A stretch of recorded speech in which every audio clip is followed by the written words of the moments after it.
தேனி மாவட்டம் சின்னமனூர் அருகே ஜல்லிக்கட்டு போட்டி விறுவிறுப்பாக நடைபெற்று வருகிறது. ஐயம்பட்டியில் உள்ள ஏழை காத்தம்மன் வல்லடிக்கார சுவாமி கோவிலில் மாசி திருவிழாவை ஒட்டி ஜல்லிக்கட்டு போட்டி நடத்தப்படுகிறது. தேனி, மதுரை, திண்டுக்கல், சிவகங்கை, திருச்சி, புதுக்கோட்டை உள்ளிட்ட பல்வேறு பகுதிகளை சேர்ந்த 700 காளைகளும் 400 மாடுபிடி வீரர்களும் பங்கேற்றனர்.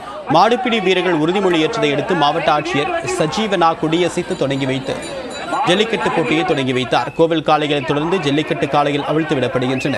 வாடி வாசலிலிருந்து சீறி பாய்ந்து வரக்கூடிய காளைகளின் திமிலோடு வீரர்கள் மல்லு கட்டி வருகின்றனர்.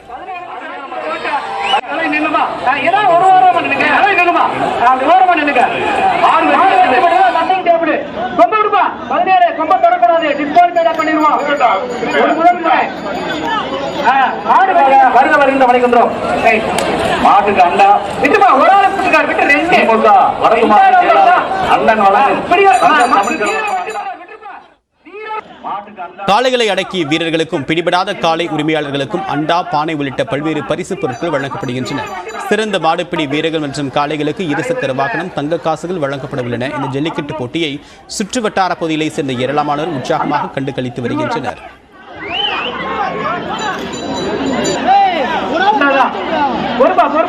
புதுக்கோட்டை மாவட்டம் தொடையூர் சக்தி விநாயகர் கோவில் திருவிழாவுக்காக நடைபெறக்கூடிய ஜல்லிக்கட்டு போட்டியில் 700க்கும் மேற்பட்ட காளைகள் பங்கேற்றுள்ளன.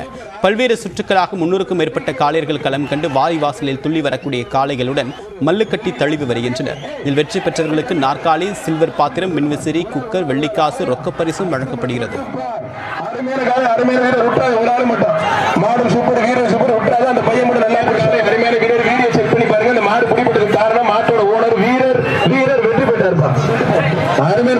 மாவட்ட செயலர் கே செல்லப்பாடி ரொக்க பரிசு